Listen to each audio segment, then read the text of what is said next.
Guys, welcome back to my Vartika Rajput motivation video. आज आप लोगों के लिए फिर से एक ऐसी वीडियो का मैं लेकर कर आई हूँ जिसको को सुन करके आप जरूर अपने जीवन में मोटिवेट जरूर होंगे। बोलते हैं ना कि परेशानियाँ तो जीवन का एक पहलू होता है। जी हाँ, बोलते हैं ना बिना परेशानी के तो पूरी आप जिंदगी भी नहीं जी सकते। वही हाल है हमारे जीवन के अंदर। किसी को ज़्यादा परेशानियाँ, किसी को कम परेशानियाँ, किसी को बिना कुछ कहे सब करे ही सब कुछ मिल जाता है। पर बोलते हैं ना कि किसी किसी के जीवन में इतने संघर्ष होता है, पर संघर्ष को जी करके मतलब सामना करके जो आगे बढ़े ना, वो जिंदगी में कभी भी नहीं हार सकता। आज आपको एक ऐसी ही मीरा नाम की लड़की की कहानी मैं सुनाने जा रही हूँ, जिसे बिल्कुल ध्यान से सुने। बिल्कुल सच्ची जर्नी है, बिल्कुल आप ये सोच लीजिए बिल्कुल न्यू, मतलब ये बिल्कुल सच्ची जर्नी के ऊपर आधारित है। मीरा है एक ऐसे परिवार से बिलोंग करती है जो सिर्फ 2 भाई-बहन ही होते हैं और एक छोटे से गाँव से बिलोंग करती है। इसके पिताजी को माइग्रेन की बहुत ज़्यादा तकलीफ रहती है। इतना ज़्यादा पैसा इसके पास है नहीं कि ये उसका इलाज करवा सके। बहुत ज़्यादा, मतलब बहुत ज़्यादा दिक्कत रहती है इसको, इनके इनके पिताजी को। तो जैसे ले दे करके घर का खर्च चल ही रहा था और जो ये मीरा थी, ये 9th क्लास में आई तो काफ़ी लोग, वहाँ के लोग बोलने लगे गाँव के, क्या बेटी को क्या ना बूढ़ी हो जाएगी तब तक रखना है क्या? इसकी शादी नहीं करनी है क्या? मीरा बहुत ही कम उम्र की थी और अभी 9th क्लास में आई थी। पर वहाँ के गाँव के लोग जो थे, वो बातें करने लग गए थे कि अपनी बेटी की शादी नहीं करवाएगी, शादी नहीं करवाओगे, कब तक रखोगे अपनी बेटी को? मीरा जो थी वो पढ़ाई में बहुत होशियार थी और बहुत अच्छी थी। फिर इन्होंने 10th क्लास में आई मीरा, पर इसके पापा की इतनी ज़्यादा तबीयत खराब रहने लगी कि जो ये काम करते थे, वो काम भी उनके पिताजी को छोड़ना पड़ा अपनी बीमारी की वजह से। अब घर का खर्च चलना बहुत मुश्किल था। मीरा ने छोटी सी उम्र में ही 10वीं क्लास में आते-आते उसने ऐसे सोच लिया कि मैं कुछ ना कुछ तो मुझे करना है ही है और मैं कुछ ना कुछ तो करूँगी ही सही। मीरा ने सिलाई का काम स्टार्ट करा। सिलाई सीखी पहले और सिलाई में वो सूट सिलने लगी। इधर वो 10th क्लास की भी तैयारी करने लगी, क्योंकि 10th क्लास में उसको नंबर अच्छे लाने थे और अपने परिवार वालों को बताना था कि लड़कियां बहुत कुछ कर सकती है अगर उनको सही ढंग से शिक्षित किया जाए और पढ़ाया जाए तो। और सिलाई करने लगी और वहाँ की आसपास की सिलाई मीरा लेने लगी और इसी तरीके से वो अपनी मम्मी की इस चीज़ में हेल्प कर रही थी। फिर इसके पिताजी ने सोचा कि मुझे हम लोगों को यहाँ से छोड़ कर के बाहर जाना चाहिए। तो इसके पिताजी ने वहाँ से छोड़ कर के वो लोग दिल्ली आए, किराए के मकान में रहने लगे। पर आप जानते हैं कि बाहर आकर के एक नौकरी-चाकरी कुछ नहीं और किराए के मकान में आकर के रहना बहुत ही मुश्किल होता है।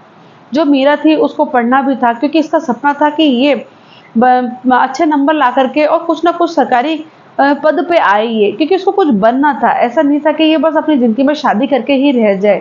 छोटी सी उम्र में बहुत बड़ी सोच थी और बहुत पढ़ाई में भी बहुत होशियार थी, जैसे कि मैंने बताया। इसके पिताजी अपने दोनों बच्चों को और बीवी को लेकर के दिल्ली आते हैं। वहाँ पे भी मीरा जो थी वो मतलब सिलाई का काम किया करती थी। सलवार सूट वगैरह ये सिला करती थी, जिससे 2 पैसे आते थे तो उसकी मम्मी की हेल्प हुआ करती थी। और मतलब इस तरीके से वो अपनी मम्मी की हेल्प किया करती थी। फिर वहाँ के लोग ही ऐसे बोलने लगे कि तेरी बेटी तो बड़ी होती जा रही है, क्या शादी नहीं करनी है इसकी?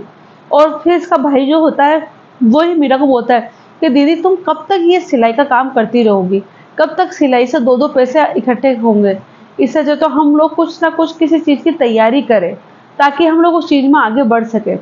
जो ये मीरा थी, इसने बोला कि भाई वो तो आप सही कह रहे हो, पर घर के खर्च की तरफ भी देखना पड़ेगा। पढ़ाई के साथ-साथ हम लोगों को मम्मी को काम के अंदर सपोर्ट करना पड़ेगा, जिससे हमारे 2 वक़्त के खाने के लाले नहीं पड़े। मीरा का जो भाई था, उसको भी थोड़ा समझ में आया कि हाँ, पढ़ाई के साथ हम लोगों को ये चीज़ भी करनी पड़ेगी। और फिर मीरा ने यही किया।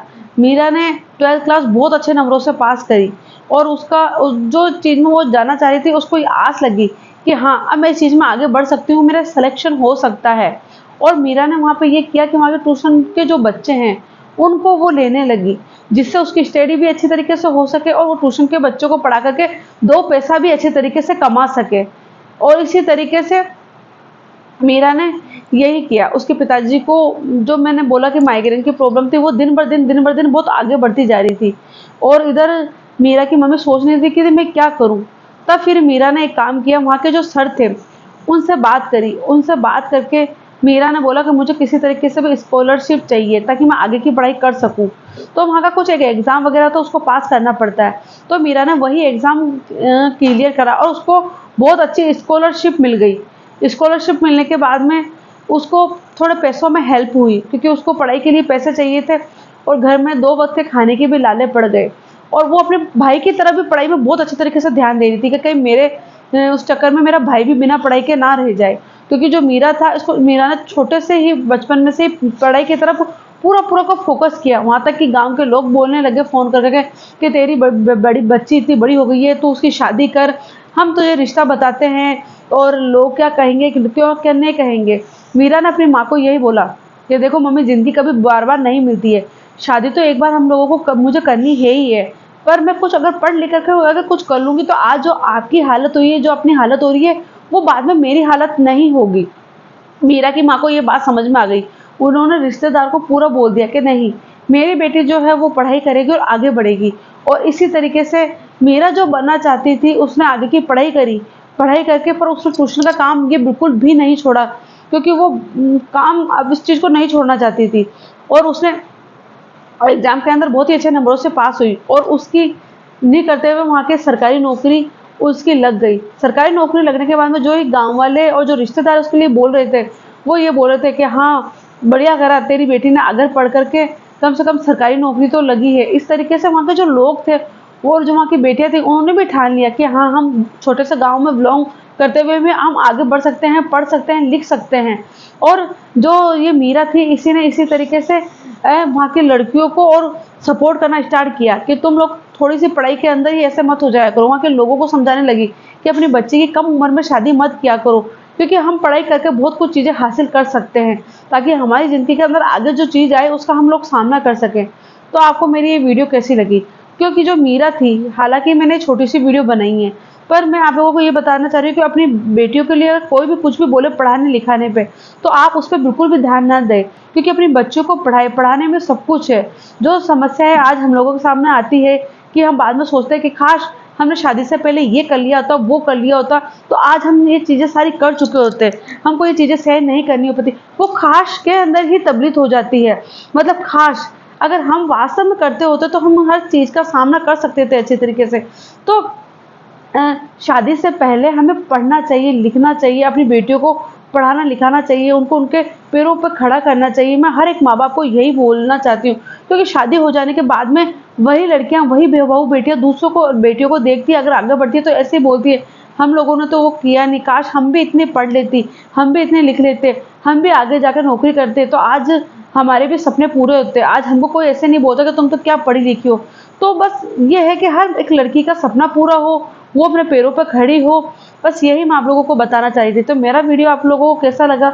अच्छा लगा है तो मेरे वीडियो को लाइक, सब्सक्राइब, शेयर करें, कमेंट करके ज़रूर बताइए आज का वीडियो कैसा लगा, ताकि आप लोगों के लिए मैं और भी प्यारे-प्यारे अपने मोटिवेशन वीडियो लेकर आती रहूँ, जिससे आप लोग मोटिवेट होते रहें।